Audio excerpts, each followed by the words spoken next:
观众朋友，大家好，欢迎光临深邃视野。上期节目，我们谈了拿破仑在奥斯特里茨战役后继续对普鲁士的征服，连年的征战是否过度透支了皇朝的国运，而拿破仑德时代又是如何盛极而衰的呢？让我们带您穿越时空，一步步透视这一段悲催的历史。1807年1月，双方进入东营休整，暂时停止了大规模交战，战场局势再次陷入僵持。内伊元帅率领的第6军因部队所在地环境恶劣，物资匮乏，士兵伤亡，冻伤严重，于是决定向东北方向转移，寻找更加的驻扎地区。途中，内伊得知该方向仅有少量联军部队，兵力薄弱，便直接下令向科尼斯堡发动进攻，试图扩大战果。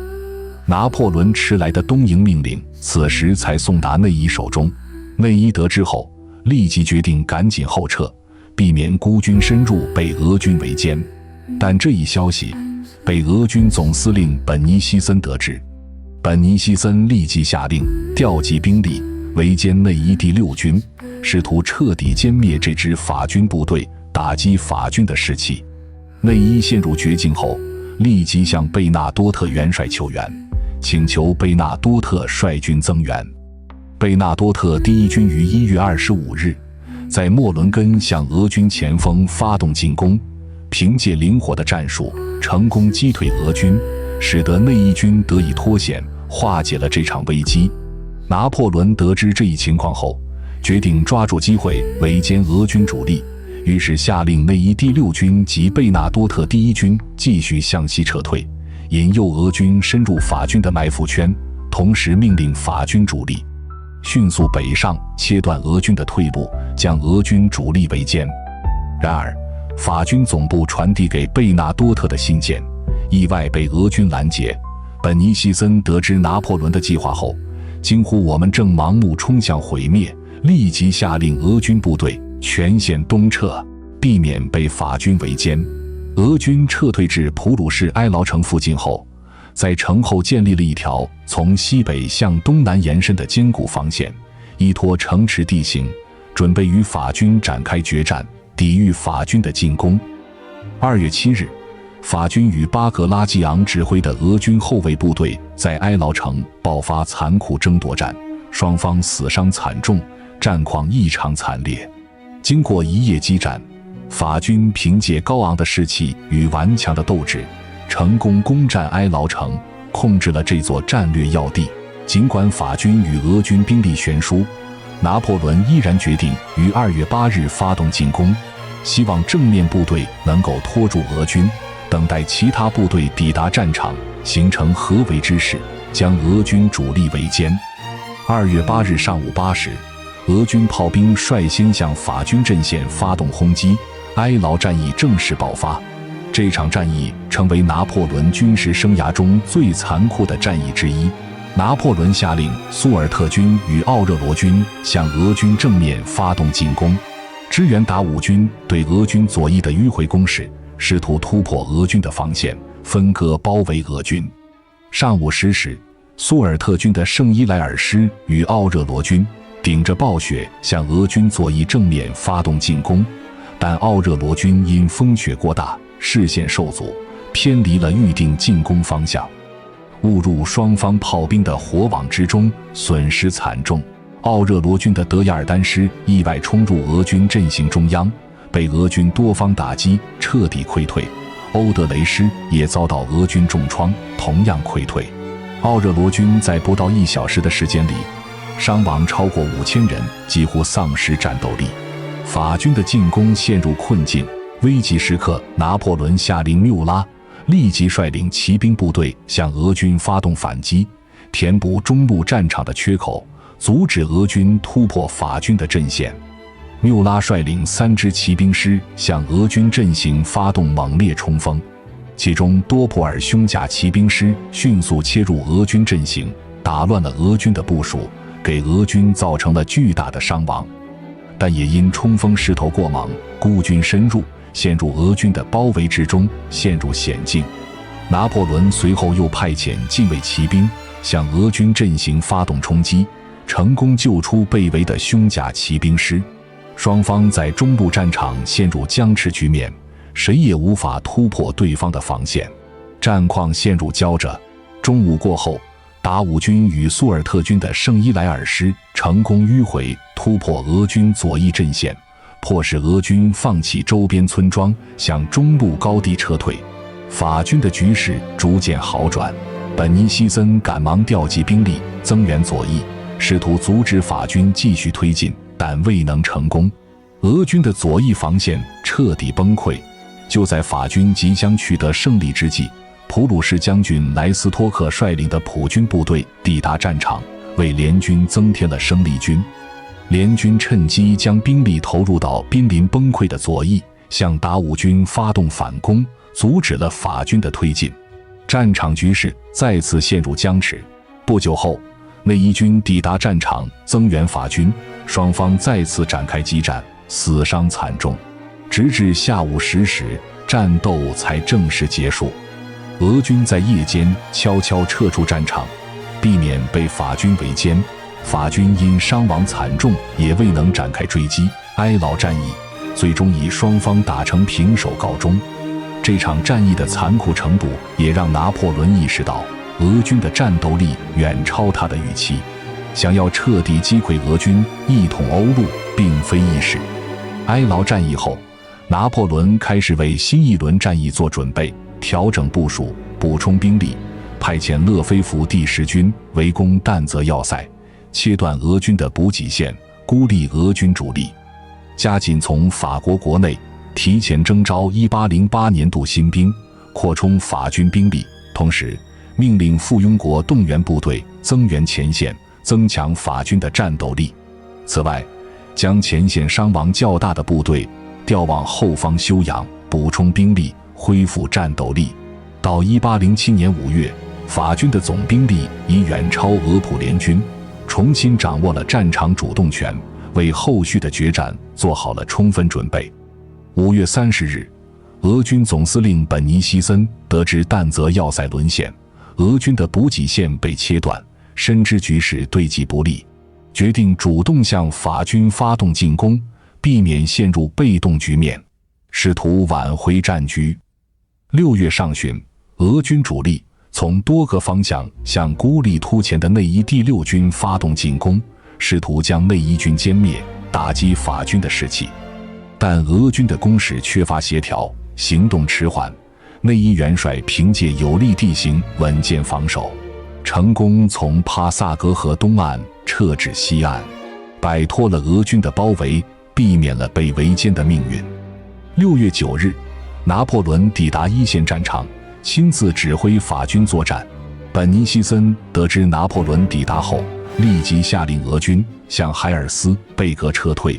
避免与法军主力正面交锋。拿破仑下令法军全线追击，不给俄军任何喘息之机。双方于次日在海尔斯贝格爆发战斗，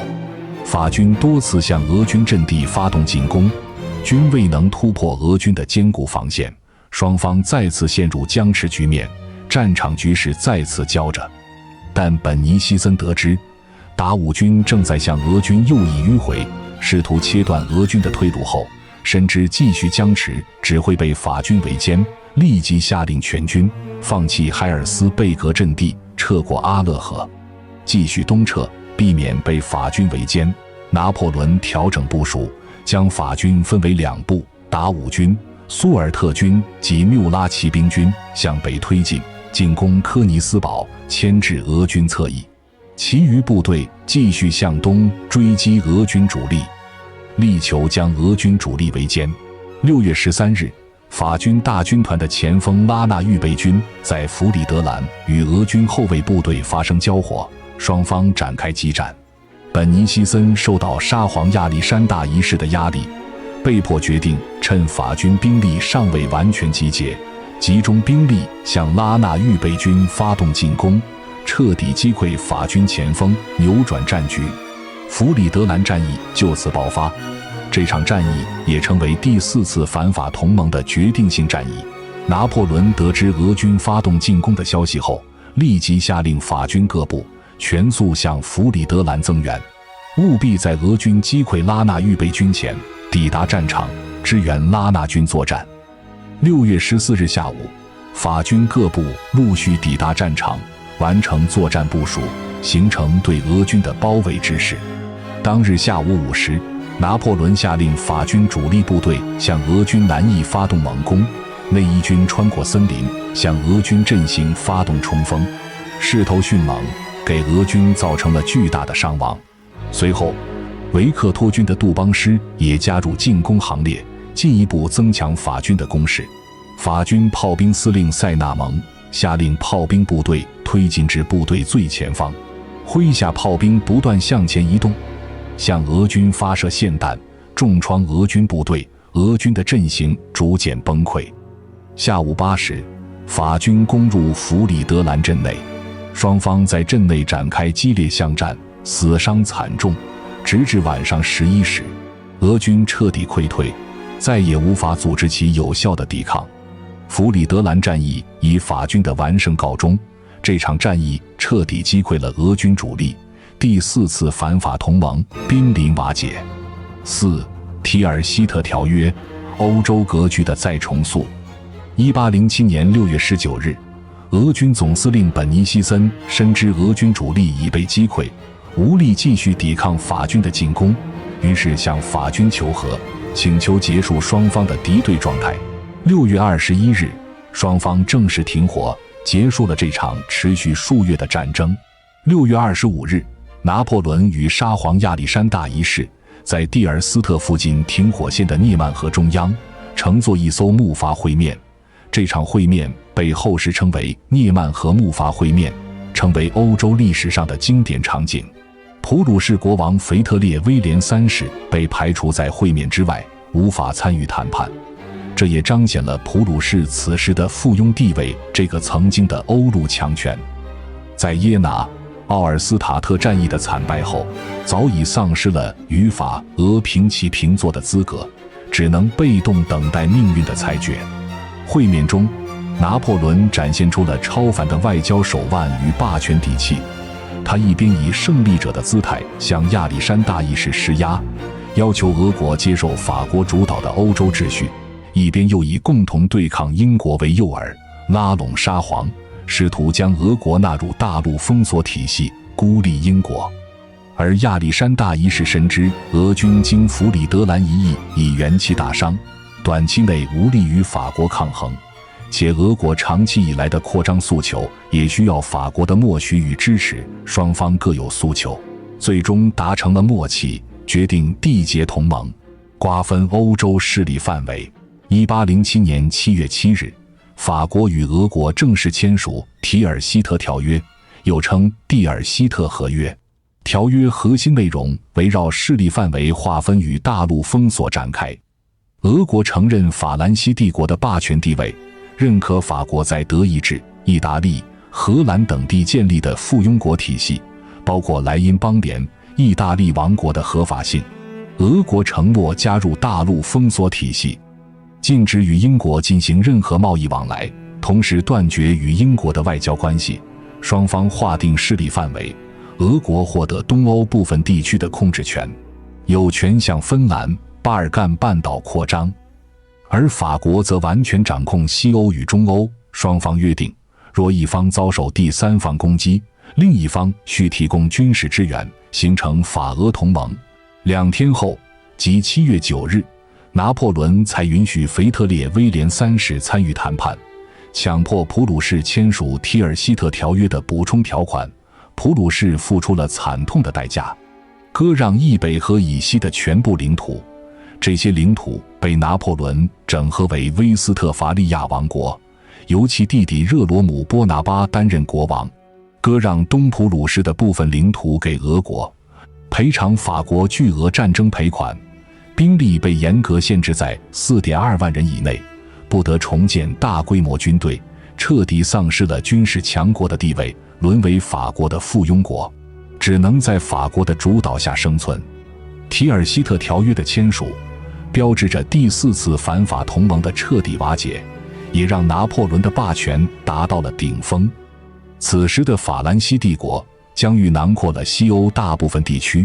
掌控着莱茵邦联、威斯特伐利亚王国、意大利王国、荷兰王国等多个附庸国。再加上法俄同盟的加持，欧洲大陆上几乎没有任何势力能够单独与法国抗衡。拿破仑真正实现了称霸欧陆的野心，成为了欧洲大陆的绝对主宰。他的名字响彻了整个欧洲，成为了荣耀与强权的象征。此时的拿破仑无疑站在了人生与权力的巅峰。从土伦战役崭露头角，到雾月政变执掌法国，再到加冕为帝，击败4次反法同盟，他凭借超凡的军事天才与政治手腕，一步步推翻旧秩序，重塑了欧洲格局。他颁布的拿破仑法典传播了自由平等的革命理念，改变了欧洲的法律体系。他的军事战术被后世奉为经典，影响了一代又一代的军事家。他建立的法兰西帝国成为了欧洲历史上最强大的帝国之一，书写了一段传奇的霸权史诗。然而，巅峰之下早已暗流涌动。提尔希特条约看似巩固了拿破仑的霸权，实则埋下了衰落的隐患。法俄同盟并非牢不可破，俄国加入大陆封锁体系，严重损害了自身的经济利益。国内不满情绪日益高涨，双方的矛盾只是暂时被掩盖。普鲁士虽被迫屈服，但复仇的种子早已在民众心中生根发芽，民族主义情绪日益觉醒，成为日后反法同盟重组的重要力量。大陆封锁体系的全面推行，不仅未能彻底扼杀英国，反而导致欧洲大陆各国经济衰退，民生凋敝。越来越多的国家开始暗中反抗，破坏封锁。更重要的是，拿破仑的霸权野心并未停止，他不满足于称霸欧陆，开始将目光投向伊比利亚半岛，发动了西班牙战争。这场战争成为了拿破仑霸权衰落的开端。此外，拿破仑的个人决策也逐渐出现偏差。随着权力的膨胀，他变得日益自负，听不进不同意见，多次做出错误的军事部署。他过度依赖军事征服，常年的战争耗尽了法国的国力，无数法国青年战死沙场，国内民众的厌战情绪日益浓厚。他推行的霸权统治遭到了北征服地区民族主义的强烈反抗。西班牙的游击战争、德意志地区的地下抵抗，不断消耗着法兰西帝国的兵力与财力，让这个庞大的帝国逐渐走向疲惫。回顾拿破仑的巅峰时代，从第3次反法同盟的奥斯特利茨战役，到第4次反法同盟的耶拿、弗里德兰战役，他凭借超凡的军事指挥艺术，一次次击败反法联军，重塑欧洲格局，将法兰西帝国推向了权力的顶峰。这场横跨10余年的欧陆争霸，不仅是军事与权力的较量，更是意识形态、地缘政治与经济利益的终极对决。拿破仑试图以法国为中心，建立一个由革命原则与军事强权维系的新欧洲体系，而就欧洲的君主国，则誓死捍卫传统的国际秩序与自身的统治特权。尽管拿破仑最终从巅峰跌落，滑铁卢战役的惨败终结了他的霸权梦想，但他的巅峰时代依然是欧洲历史上最波澜壮阔的篇章之一。他的传奇人生，他的军事谋略，他所传播的革命理念，都深刻影响了欧洲乃至世界的历史进程。这位传奇帝王用一生的时间书写了荣耀与落寞、辉煌与遗憾的史诗，而他的巅峰时代也永远被铭刻在历史的长河中，成为后世无数人回望与探讨的经典话题。它既是一段称霸欧陆的传奇，也是一场权力与野心的终极博弈，更见证了一个时代的更迭与变迁。亲爱的观众朋友们，感谢您的收看，我是您的时光导航员劳伦斯，让我们一起探讨历史真相。以人为鉴，可以明得失；以史为鉴，可以知兴替。希望今天的分享能让您对拿破仑的一生有个全新的认识，让我们一起为了世界的文明与和平而努力。如果您喜欢这个视频，请点赞、订阅并分享给更多历史爱好者。